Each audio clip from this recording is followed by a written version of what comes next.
डुमरी विधानसभा जो जिला गिरिडीह प्रमंडल उत्तरी छोटानागपुर का हिस्सा है और उस विधानसभा से मैं स्वयं प्रत्याशी हूँ जयराम कुमार महतो। विधानसभा जमुआ जो शेड्यूल कास्ट के लिए आरक्षित सीट है, विधानसभा का क्रमांक है 30। गिरिडीह जिला उत्तरी छोटानागपुर प्रमंडल, वहाँ के प्रत्याशी होंगे रोहित कुमार दास। विधानसभा राजमहल क्रमांक संख्या 1, जिला साहेबगंज प्रमंडल संथाल परगना, वहाँ के प्रत्याशी होंगे मोतीलाल सरकार।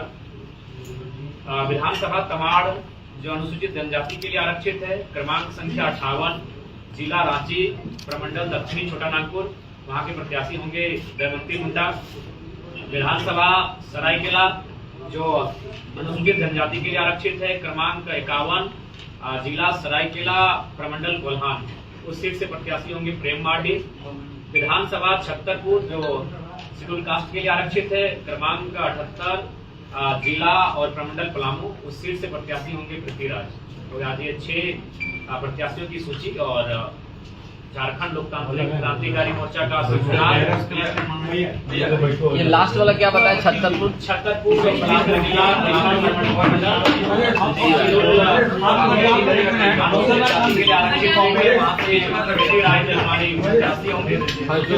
आज झारखंड लोकतांत्रिक क्रांतिकारी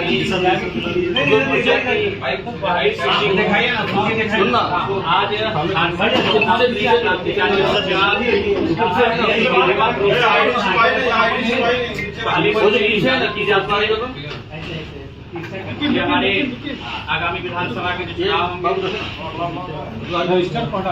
विधानसभा चुनाव के प्रत्याशी होंगे, ये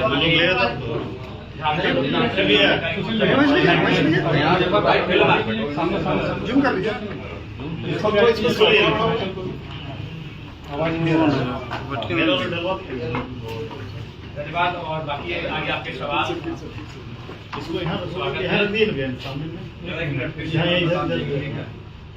जी पुनः मैं रिपीट कर देना चाहूँगा।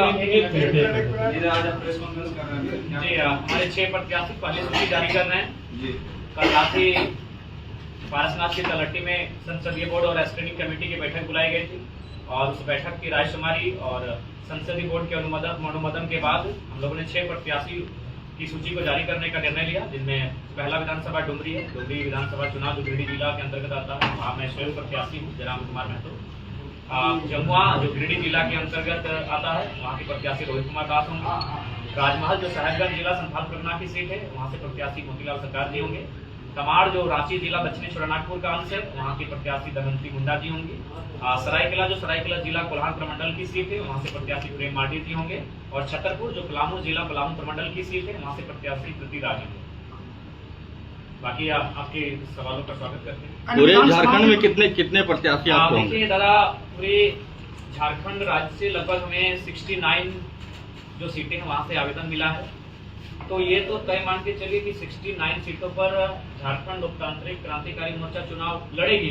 उसके बाद हम लोग प्रयास कर रहे हैं कि कुछ ऐसे चेहरे जिनकी राजनीति में अच्छी पकड़ हो, अगर वो संपर्क करते हैं तो हम लोग पूरे 81 पे लड़ने की संभावना देख रहे हैं। दूसरे पार्टी से जाएंगे उसको भी आप लोग शामिल कीजिए। देखिए, दूसरे पार्टी से आएंगे नो डाउट वे शामिल किए जाएंगे, लेकिन उसके लिए हम लोग जो हमारे पूर्व की कमेटी है, वहाँ के जिला अध्यक्ष हैं, तमाम प्रखंड के अध्यक्ष कमेटी बनी है, उनसे एक बार रायशुमारी करेंगे। अगर वे रजामंदी देंगे, वह सहमति देंगे, तभी हम लोग इस विषय पे आगे बढ़ेंगे।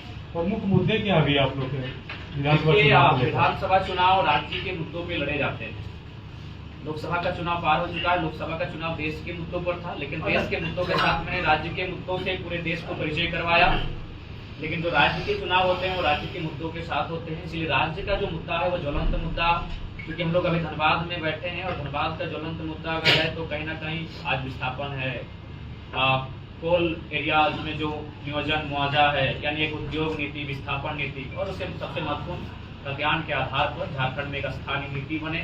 उस स्थानीय नीति के आधार पर एक मजबूत नियोजन नीति बने, ताकि राज्य के बढ़ने का जो मकसद था उस मकसद को पूरा करने की दिशा में हम लोग बढ़ सकें। 60 से अधिक सीटों पर लड़ेंगे, केवल 6 सीटों का भी।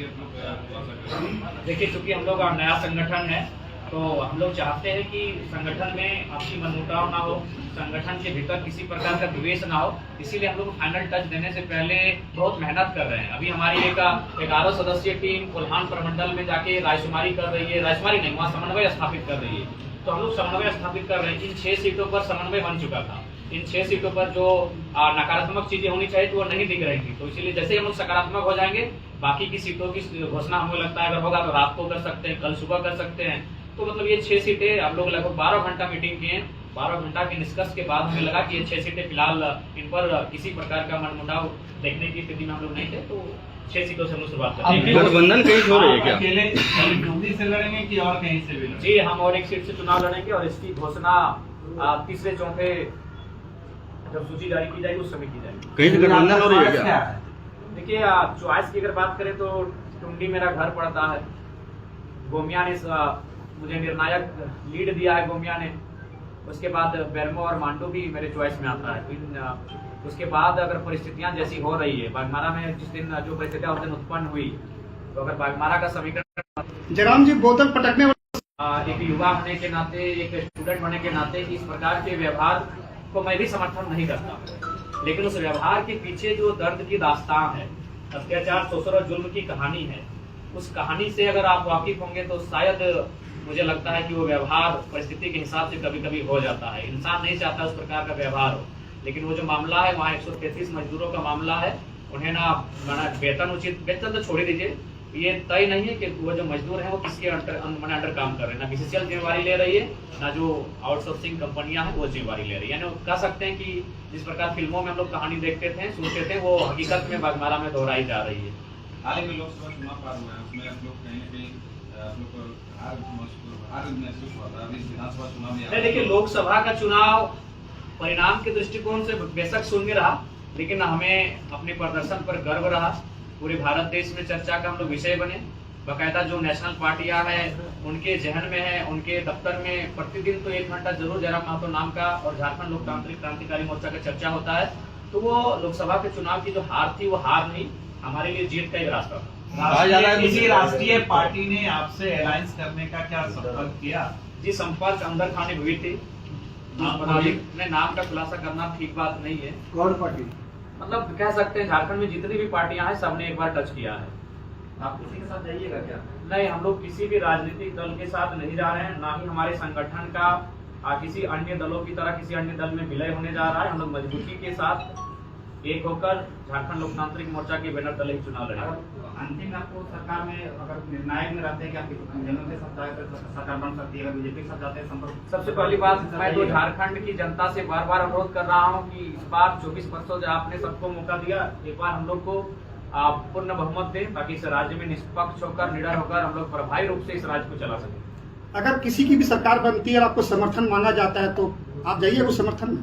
देखिए, ऐसी परिस्थितियां आएंगी तो पहले राज्य की जनता से रायशुमारी की जाएगी, और नहीं तो फिर हम लोग ऑपोजिशन की भूमिका में बैठेंगे। धनबाद से कोई ऐसे कैंडिडेट 2 या 3 जो आप पे जो निर्णय लेना बाकी है, कोई देखिए, धनबाद से 5-6 प्रत्याशियों ने आवेदन दिया है और उनमें से चयन किया जाएगा। या तो अगर किसी पड़ोसी विधानसभा से अगर आवेदन आया है तो रायशुमारी करके उस प्रत्याशी को, लेकिन जिन्होंने आवेदन किया है मान के चलिए उन्हीं में से कोई प्रत्याशी होगा। दूसरे दलों के भी नेता शायद आवेदन किए हैं। देखिए, अगर दूसरे दलों के नेता मान के चले अगर आवेदन किए हैं तो सबसे पहले जो हमारे संगठन के पूर्व से जो जुड़े साथी हैं, अगर वह अपने मीटिंग करके इस बात की रजामंदी देते हैं तो ही हम लोग स्वीकार करेंगे, लेकिन अपने केडर्स को तोड़कर हम लोग किसी भी प्रकार से कोई प्रत्याशी को लॉन्च नहीं करेंगे। धनबाद के सभी 6 विधानसभा से चुनाव लड़िएगा कि पार्टी लड़ेगी चुनाव? सभी जी, हम लोग धनबाद की ही नहीं, उत्तरी छोटा नागपुर की सारी सीटों पे चुनाव लड़ेंगे। उत्तरी छोटा नागपुर 25 की 25 सीटों पे हम लोग चुनाव लड़ेंगे, और बाकी जो प्रमंडल हैं वहाँ संगठन के हिसाब से, आवेदन के हिसाब से, लोगों के फीडबैक के हिसाब से हम लोग चुनाव लड़ेंगे।